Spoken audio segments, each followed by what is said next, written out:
फिर मैं तुम्हार अनुचर मुनिराया, परिहर कोप करिए अवदाया। वो बोले तेरे जैसा नहीं करता, तो राम जी जैसा करने लगे। महाराज मैं तो आपका सेवक हूँ, आपका दास हूँ, अब क्या क्रोध को जाने दीजिए, मेरे ऊपर कृपा कीजिए, मैं तो आपका सेवक हूँ, भक्त हूँ आपका। लक्ष्मण जी वहां से बोल रहे, परशुराम का खून खोल रहा, पर इतना बोल करके पर वो उनकी कटुवाणी नहीं जाती थी। महाराज मैं आपका सेवक हूँ, दास हूँ, आप छोड़िए क्रोध को, परिहर कोप करिए। ये 277वां दुआ हो गया। यही बस नर अनुचित चलाए, करें विष्णु प्रतिकूल।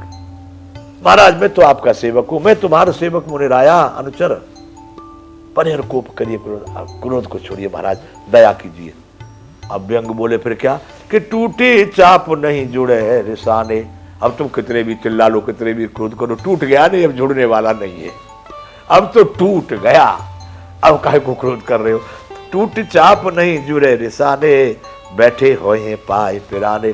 जब से आप आए हो तब से खड़े हो महाराज, घंटों हो गए, सब लोग बेचारे बैठे, तुम्हारे पैरों में दर्द होने लगा होगा, अब थोड़ी देर के लिए बैठ जाइए ना। लक्ष्मण जी बोल रहे हैं परशुराम को, टूट चाप नहीं जुड़े रिसाने, बैठे होए हैं पाए पिराने। पैर आपके दर्द करने लगे होंगे महाराज, अब थोड़ा बैठ जाइए शांति से। अगर तो अभी नहीं बैठ रहे हो, इस दर्द की तुम्हारा प्रतिज्ञा है, जो अति प्रिय तो करिए उपाई, जोड़िए को बन गुड़ी बुलाई। फेविकोल फेविकोल मंगवाओ कुछ, आजकल क्या चलता है, चिपकाने वाला जो आइटम आता है ना, वो बहुत जल्दी चिपका देता है, स्टिक, फेवी स्टिक का बोलते हैं उसको। तो वो कह रहे हैं कि जो अति प्रिय तो करिए उपाय। अब महाराज बहुत प्रिय है, इसके बगैर तुम नहीं जी सकते हो, तो कुछ उपाय करते हैं।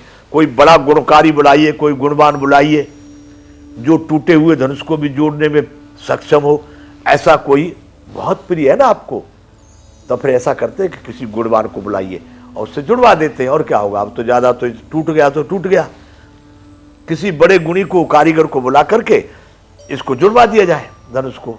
अब आपका क्रोध तो दूर होने वाला नहीं है इसको धनुष के बिना, हमको भी आप मार नहीं पाओगे, फिर उपाय क्या होगा। तो महाराज इसको किसी गुणकारी को बुला के जुड़वा लो। बोलत लखन है जनक डराई, मस्ट करो अनुचित भल नाही। जनक जी आकर के कहते महाराज राम जी से डर रहे हैं। बोलत जन लखन है जनक डराई, अब जनक का डर सामने आ गया। जैसे लक्ष्मण जी बोल रहे, अब तो उनके जवाई बन गए थे राम जी, वो जानते थे लक्ष्मण मरे तो मरे, तो राम को ही मरवाएगा। बोलत लखन है जनक डराई, मस्ट करो अनुचित भल नाई। जनक जी डर जाते हैं और कहते बस चुप रहिए, अब ज्यादा मत बोलो। लक्ष्मण जी को बोलने लगे, क्या ज्यादा मत बोलो, अब चुप हो जाओ, आपने बहुत कह लिया, अनुचित बोलना अच्छा नहीं है, आप अनुचित बोल रहे हो महाराज परशुराम जी के सामने। जब कि लक्ष्मण जी को जानते थे, जनक जी कहे भी चाहे कुछ भी टूट पड़ेगा हमारे ऊपर, परंतु क्या करें, कोई उपाय नहीं, क्योंकि परशुराम कभी भी फरसा मार सकते हैं। डर उनको, जनक जी को डर, जो गाड़ी चलाता है ना उसको, ड्राइवर को डर नहीं लगता, पर बैठने वालों को लगता है। लक्ष्मण जी को कोई भय नहीं था, राम जी को भय नहीं था, पर देखने वालों को इतना भय। जब जनक जी कांप गए, लक्ष्मण से बोलने लगे चुप कीजिए, अब अनुचित बोलना ठीक नहीं है, आप ज्यादा बोल रहे हैं। जब जनक जी बोलने लगे तो हुआ क्या कि थर थर कांपे पुर नर नारी, छोट कुमार खोट तिवारी। पहले कहते थे कि दोनों राजकुमार कितने सुंदर, कितने कोमल, कितने किशोर, कितने बढ़िया, अब थर थर कांपे पुर नर नारी। सारे जनकपुर के नर नारियां कांप रहे थे डर की वजह से कि ये कितना बड़ा युद्ध होगा, अगर परशुराम का छिड़ गया फरसा तो कितने मारे जाएंगे। तो थर थर कांप रहे हैं नगर के नगर निवासी। और क्या कह रहे हैं कि छोट कुमार खोट अति भारी। ये छोटा वाला राजकुमार जो है ना, ये बड़ा खोटा है भाई, इसको हम तो बहुत कोमल समझते थे, सज्जन समझते थे। सारे नगर के निवासी थर थर कांपने लगे और कह रहे हैं कि छोट कुमार खोट अति भारी, ये छोटा वाला कुमार बहुत खोटा है। बंधु, अब तो नगर के लोगों में इतना भय बैठ गया कि भाई हम जानते थे, दोनों को जब देखे, सखिया देखी सीता जी की पुष्प वाटिका में, कितने कोमल है, कितने सज्जन है, कितने शीलवान है। अब उन्होंने लक्ष्मण का क्रोध देखा। सीता जी चिंता में नहीं है क्योंकि सीता जी का विवाह लक्ष्मण जी ने करवा दिया, वो नहीं बोलते तो विवाह नहीं होता। सीता जी समझ रही है कि जो कर रहे ठीक ही कर रहे होंगे, ताकतवर है, कोई हल्का नहीं है। परंतु नगर के निवासी थर थर कांपे, पुर नर नारी, नगर के नर नारी सभी थर थर कांपने लगे और कहने लगे कि छोटा वाला जो कुमार है, खोट अति भारी, ये बड़ा खोटा भाई, तो बड़ा विचित्र है, कोई बहने के मूर्ख है कि पागल है कि मेंटल है। परशुराम सामने खड़े हो कैसी बातें कर रहे, इसको डर भी नहीं लग रहा। लक्ष्मण जी को कुछ नहीं लग रहा, पर नगर के लोगों को इतना भय लग रहा कि किस क्षण क्या हो जाए। ऐसी स्थिति में सब कप कप आने लगे। इधर क्या हो रहा है? भृगुपति सुन सुन निर्भय बानी, रिश्तन जरय होय बलहानी। इधर परशुराम जी जो लक्ष्मण जी की निर्भय बात सुनते कि मेरा बिल्कुल आदर नहीं कर रहा, बिल्कुल भय नहीं मान रहा, बिल्कुल नहीं डर रहा, तो निर्भय वाणी को सुन सुन करके परशुराम जी का रिस तन जरय, क्रोध के कारण उनका शरीर जल रहा है। और क्या होता है कि होए बलहानि, उनका बल हर क्षण क्षीण होता जा रहा है, उनका बल कम होता जा रहा है। क्रोध के कारण उनका सारा काम बिगड़ता जा रहा है, नष्ट हो रहा है। राम सामने खड़े थे बंधुओं। परशुराम जी कहने लगे राम की ओर देख करके, फिर बोले राम दे निहोरा, बचो विचार बंधु लघु तोरा। पहले कह रहे थे देखो विश्वामित्र तुम्हारे कारण छोड़ रहा हूं मैं, तुम्हारे कारण नहीं मार रहा हूं। और राम को कहने लगे कि देख भाई तेरे कारण नहीं मार रहा हूं, नहीं तो अभी तक मार देता। और राम को कहने लगे, क्या कह रहे?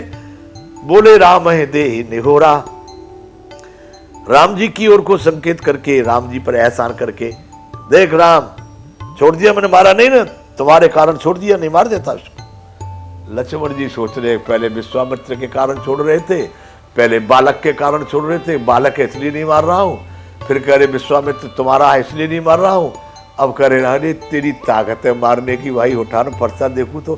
लक्ष्मण जी निर्भय बड़े, इतने कटु शब्द बोलना परशुराम के सामने यानी 100 बार मृत्यु हो जाए। परंतु यहाँ तो रामलीला दूसरी चल रही थी बंधुओं, तो यहाँ पर लक्ष्मण जी तो बलवान थे। कहीं कहीं और ग्रंथों में ऐसे भी वर्णन है बंधुओं को, राम और परशुराम का बड़ा युद्ध हुआ है, ऐसा भी कहीं वर्णन मिलता है, और परशुराम पराजित हुए हैं। तो देखो राम, केवल तेरा भाई है छोटा इसलिए छोड़ दिया हूं, इसलिए नहीं मारा मैंने अभी तक, नहीं मार देता। मन मलिन तन सुंदर कैसे, बिसरस भरा कनक घट जैसे। कैसा है मालूम तुझको? मन मलिन, शरीर से कितना सुंदर है। देखो सब लोग मोहित होते हैं, जनकपुर वाले समझते कितना सुंदर राजकुमार, कितना कोमल किशोर है, पर ये कैसा मक्कार है मालूम है? मन मलिन तन, मन का बहुत काला है, तन का बड़ा सुंदर है, मन का बहुत गंदा है। जैसे कि सोने के घड़े में जहर भरा हो ना, ये वैसा है। देखने में सोने का घड़ा है, पर इसमें साला जहर है, इसको एक बूंद भी कोई पी ले तो मर ही जाएगा। ये तो बड़ा खतरनाक है। राम से कह रहे हैं परशुराम, राम है बोले राम है दे निहोरा, बचो विचार बंधु लग तोरा। मन मलिन तन सुंदर कैसे, विसरस भरा कनक घट जैसे। राम जी ने कहा ले अब हमारे ऊपर डाल दिए, चलो कैसे भी मारे तो सही। ये 278वां दुआ बंधु रामचरितमानस बालकांड का। सुन लक्ष्मण ब्यासे बहुर, नैन तरे रे राम, गुरु समीप गवने सब कुछ परिहरि बानी बाम। सुने लक्ष्मण ब्यासे बहुर, जब राम जी को कहे तो लक्ष्मण जी हंसने लगे। पहले बालक सोच के छोड़ रहे, फिर विश्वामित्र के, और राम लक्ष्मण जी को हंसी आ गई। पीछे ही खड़े थे, लक्ष्मण जी को देखा राम ने कि फिर आ गया, ये मानता ही नहीं है। तो नैन तरे रे राम, राम ने ऐसे करके आंखें तिरछी कर दी। क्या कर दी? उधर जाओ। बस राम की आंखों का इशारा देखे और जाकर के कहां पहुंच गए? विश्वामित्र जी के पास जाकर के बैठ गए। उल्टी सीधी टेढ़ी तिरछी बातों का विपरीत बोलना छोड़ करके केवल राम जी की आंखों के इशारे से ही विश्वामित्र जी के पास जाकर के लक्ष्मण जी बैठ गए। नैन तरे रे राम, ऐसे कर दिए, इशारा कर दिए, बस सीधे वहां गए। सब टेढ़ा मेढ़ा बोलना, सीधी चाल से जाकर के विश्वामित्र जी के पास बैठ गए। बंधुओं लक्ष्मण जी अब शांति से बैठ गए, परशुराम जी राम जी के सामने थोड़े ठंडे इस समय पर, इसलिए इसी वातावरण में आज का हम विराम करें तो ठीक रहेगा। बड़ा क्रोध चल रहा है, आगे कल राम लक्ष्मण, राम जी और परशुराम जी की वार्ता होगी। परशुराम जी यहाँ पर समर्पण कर देंगे अपने धनुष बाण, वो सारंग धनुष था उनके पास जो विष्णु भगवान वाला था, वो राम जी को दे देंगे, अपने वन में तपस्या करने चले जाएंगे। बाद में सीता जी का विवाह संपन्न होगा। तो बंधुओं, आज हम यहीं पर विराम करते हैं। बोलिए श्री रामचंद्र भगवान की जय। जय विश्व बंधु।